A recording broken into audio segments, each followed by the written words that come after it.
Welcome to the fourth week of our series called Great Expectations. Life has a way of trying to lower our expectations, the disappointments, the hurts, the problems, the hardships that can wear us down. Some people even wake up every morning worried about the day, preparing for the worst and bracing themselves for what's coming.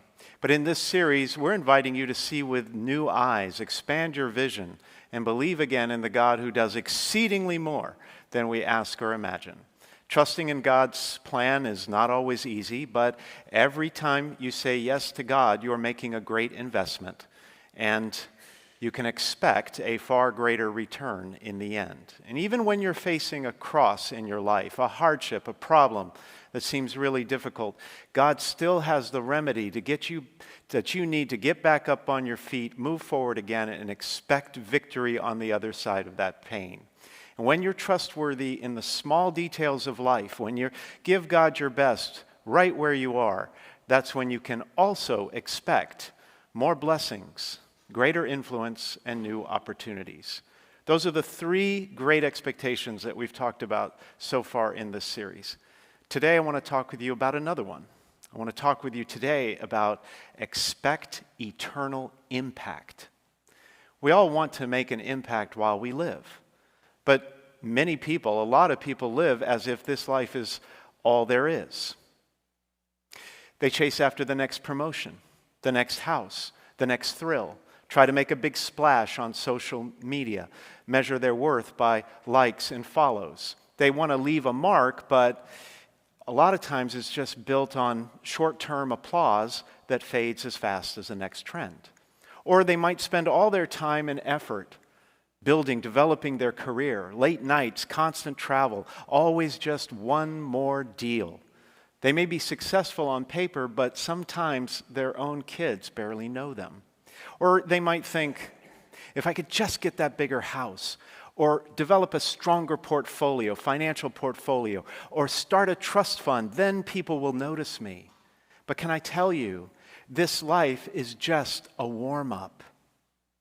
God is calling us to see bigger, not just impact for today, but impact for eternity. The main event is what happens in the next life.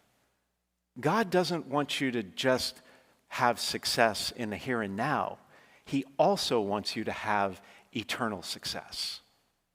And what you do now in the here and now echoes forever in eternity. In today's first reading, the prophet Amos was in the northern kingdom of Israel, and he was angry. He was looking around at all the poverty, the corruption, a community that was crumbling. The problem, as he saw it, was that the wealthy were only looking out for themselves, their own success, living it up, getting richer and richer, not worried about the financial and other problems that so many other people had to deal with. They were complacent, and Amos said, "Woe to the complacent in Zion, lying upon their beds of ivory, stretched on their couches, stretched out on their couches. They eat lambs from the stall and lambs from the flock and calves from the stall." They had everything they needed: good food, fine wine, nice furniture.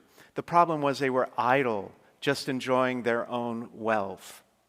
Amos put it this way: they are not made ill by the collapse of Joseph. Joseph was another word for the northern kingdom.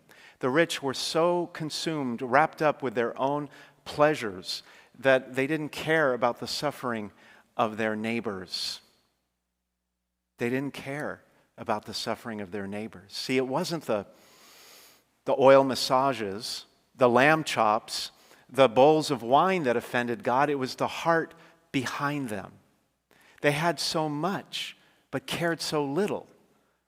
They lived in luxury while the whole nation was falling apart and crumbling because of their indifference. There's nothing wrong with enjoying God's blessings. There's nothing wrong with pursuing success and the good things in this life. But when comfort makes us complacent, when blessings blind us to the hurt that's going on all around us, then we miss the heart of God. We miss how the way we live now can have an eternal impact. Earlier this year, I was at a religious conference in Los Angeles. One morning, I went out for a run. It was a beautiful sunny day in Southern California. I was feeling strong, and about halfway in, I saw this woman sitting on a small patch of grass with her dog next to her, as well as a shopping cart which seemed to contain all of the possessions she had in this world, along with a sleeping bag. She was crying and visibly upset. I felt so bad for her.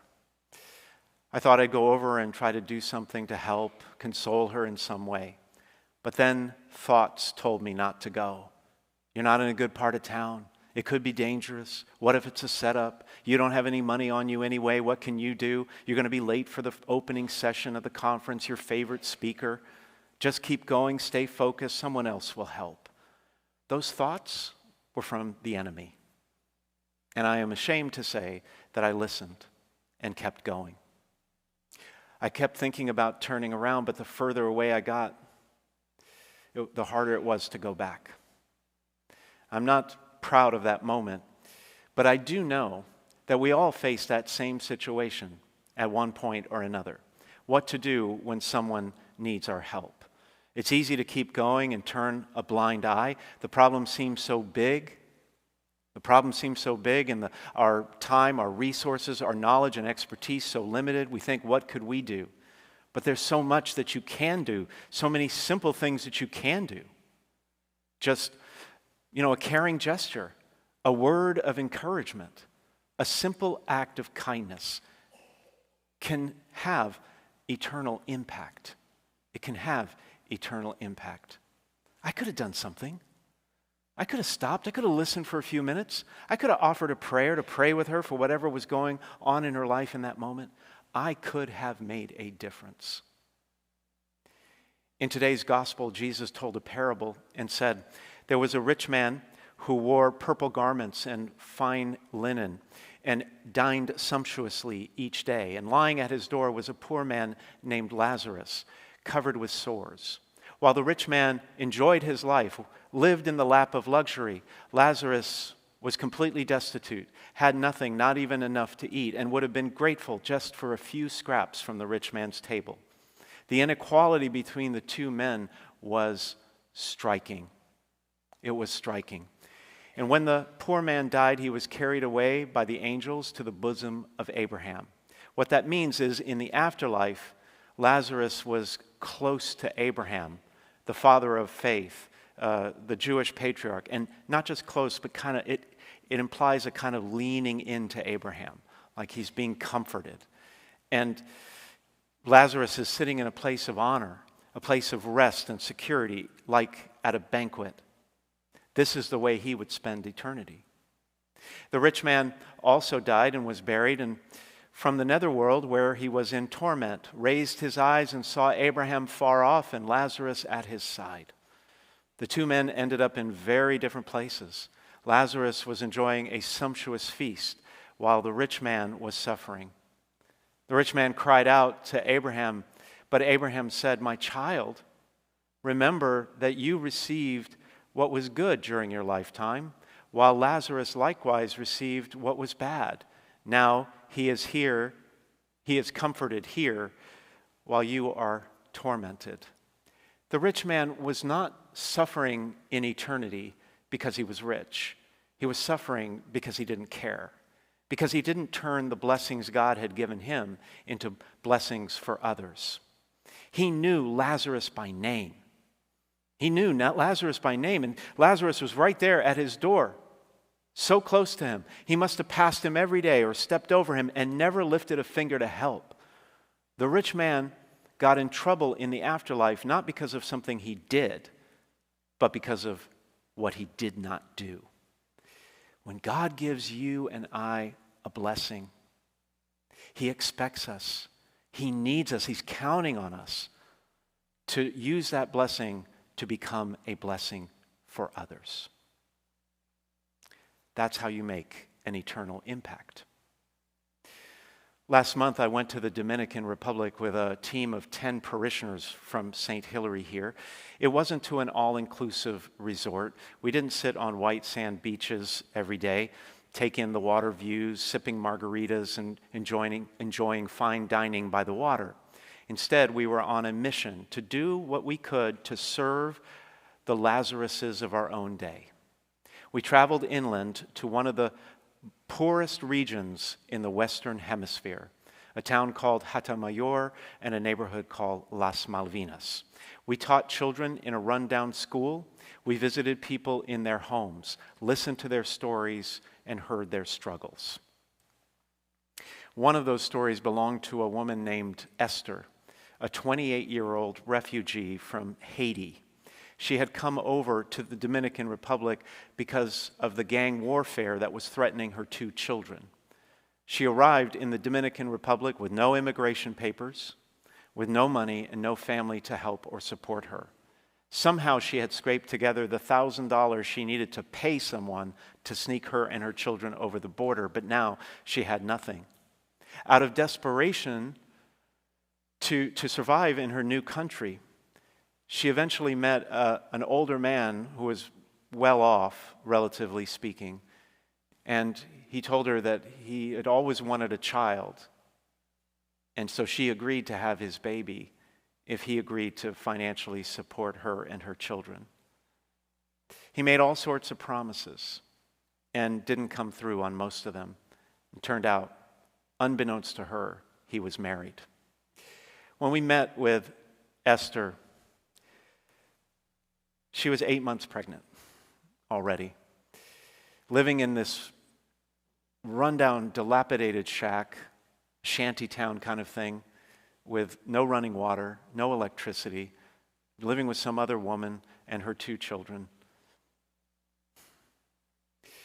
We talked to her about her dreams, what she wanted in life, what she wanted from God, a great expectation from God. And she wasn't hoping for more money, a better standard of living, or worldly success.